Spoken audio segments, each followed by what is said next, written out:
Donc je reprends la suite de la vidéo où on rappelle qu'on cherchait à étudier les variations de la fonction f2. On avait obtenu le résultat, il suffit de voir la fin de la vidéo précédente, à savoir que f2' de x était positif uniquement quand x était positif, raison pour laquelle on va rajouter ici un 0.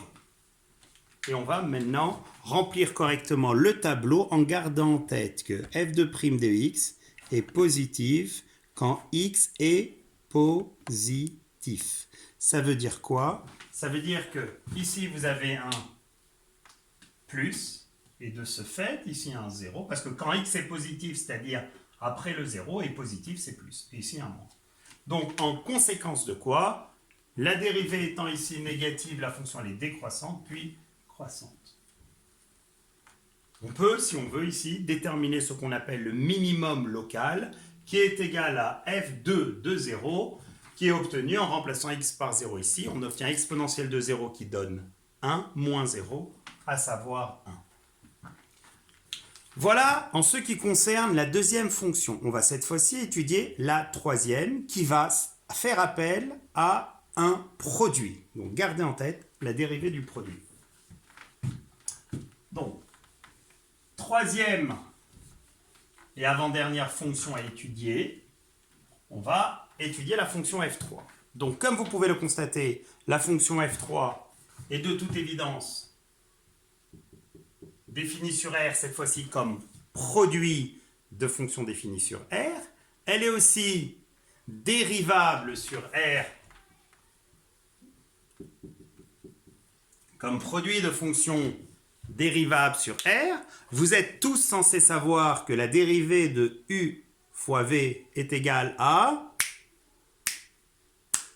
U'V plus V'U, ce qui donne ici précisément, donc bien sûr sur vos copies vous rédigez comme produit de fonctions toutes dérivables sur R, et pour tout x appartenant à R, f3' de x égale dérivée de x 1 fois exponentielle de x, dérivée de la fonction qui a x associée exponentielle de x, à savoir exponentielle de x, donc plus exponentielle de x fois x. Alors maintenant, réfléchissez, est-ce que cette écriture sous cette forme est exploitable, en sachant que ce qui nous intéresse, c'est d'obtenir le signe de f3' de x? Réponse non, parce qu'ici on a quelque chose qui est toujours positif. Or ici, comme x peut être positif comme négatif, ce résultat n'est pas de signe constant. Donc que faut-il faire? Gardez en tête un des résultats essentiels, c'est pour avoir le signe d'une expression, il nous arrive des fois où on l'écrit sous la forme d'un produit, parce qu'on a depuis la quatrième le signe du produit de différents nombres, ou l'écrire sous la forme d'un quotient, parce qu'on sait aussi déterminer excusez-moi, le réflexe, le signe d'un quotient. Alors, pour information, pour l'avoir sous forme d'un produit, on factorise. Pour l'avoir sous forme d'un quotient, on met au même dénominateur. Donc ici, on factorise. Je vais remarquer qu'il y a ici exponentielle de x aussi bien là que là. Donc, je mets exponentielle de x en facteur. Et j'obtiens f3' de x égale exponentielle de x facteur de 1 plus x, donc de x plus 1. Et maintenant, je vais étudier plus précisément le signe de f'3 de x en remarquant qu'il s'écrit sous la forme d'un produit de deux facteurs où on sait que exponentielle de x est strictement positif, comme toute exponentielle. Donc, il nous reste juste à étudier le signe de x plus 1. X plus 1 est positif, par équivalence. On se ramène à x plus grand que moins 1.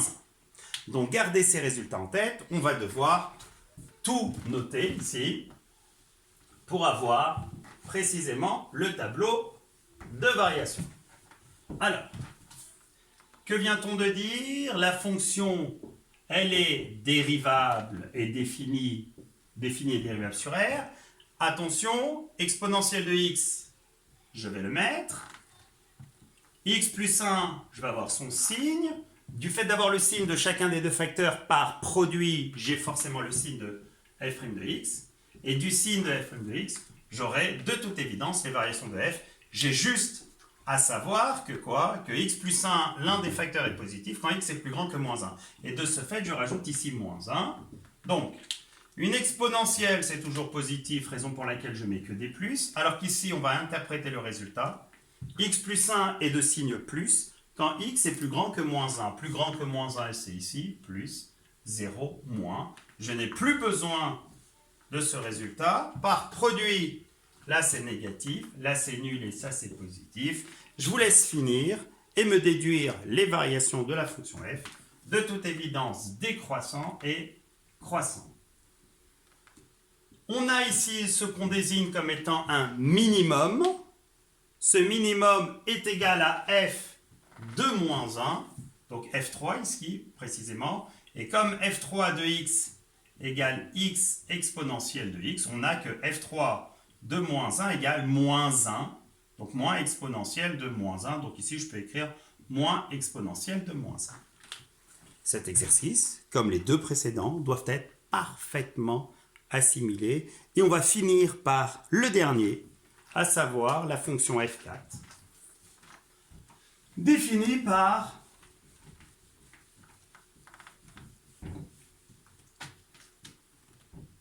f4 de x égale exponentielle de x sur x. Alors, contrairement aux trois précédentes fonctions, cette fonction n'est pas définie sur R parce qu'elle comporte un dénominateur qui peut s'annuler, en l'occurrence ici, en 0.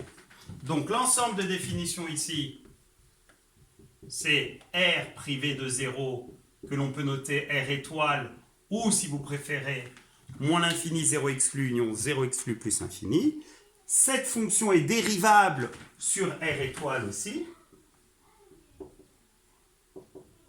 R étoile, attention, comme quotient de fonctions toutes dérivables sur R étoile, et n'oubliez pas de mentionner à dénominateur non nul. Sur R étoile, le dénominateur ne s'annule. Et par la suite, donc pour tout x différent de 0, donc appartenant à R étoile, on a f4' de x. Tous en cœur, c'est la dérivée d'une fonction quotient de la forme u sur v. La dérivée de u sur v est égale à u'v moins v'u moins v'u sur v carré.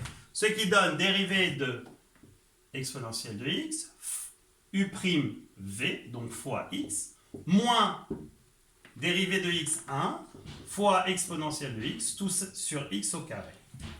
Comme dans l'exemple précédent, le numérateur n'a pas de signe facile à déterminer, sauf si on pense à factoriser par exponentielle de x. Donc si on venait ici à factoriser par exponentielle de x, on obtiendrait f4' de x égale exponentielle de x, facteur de x moins 1 sur x carré. N'oubliez pas que la fonction n'est pas définie en 0, ce qui, dans le tableau de variation, sera représenté à l'aide de double barre au niveau du 0. On a besoin de signes de chacun de ces trois parties de f' de x. Exponentielle de x, on sait que c'est toujours positif, comme c'est le cas de x carré. Il nous faut juste avoir le signe de x moins 1. Et pour info, x moins 1 est strictement positif quand x est plus grand que 1. Donc, on va regrouper tout ça dans un tableau. Je tenais à vous rappeler que cette fonction n'est pas définie sur R. Donc, on va mettre ici x, moins l'infini, 0, plus l'infini, et la valeur qu'on vient d'obtenir ici, 1. Donc là, je vais mettre chacune des parties qui caractérisent f4' de x, donc à savoir exponentielle de x, puis x moins 1, puis x au carré, puis f4' de x, et tout ça pour aboutir aux variations de f4. Juste pour information, on aurait pu éviter dans le tableau de rajouter exponentielle de x et x carré en, par contre, préciser que exponentielle de x est toujours strictement positif, et x au carré, quand x est différent de 0, est aussi strictement positif. Alors ici, donc, on va mettre des pointillés, tac, tac, tac, tac, tac, tac, tac. Exponentielle de x, comme on a dit, est toujours positif, plus, plus, plus. X moins 1 est positif quand x est plus grand que 1, donc plus 0, moins, moins. 1 carré est toujours positif, sauf en 0 où il s'annule. Donc ici, ça fois ça divisé par ça, c'est négatif. Ici, de toute évidence, la fonction n'étant ni définie ni dérivable, il y a une double barre. Moins, vous avez raison. Ici, il y a un 0. Et ici, il y a un plus.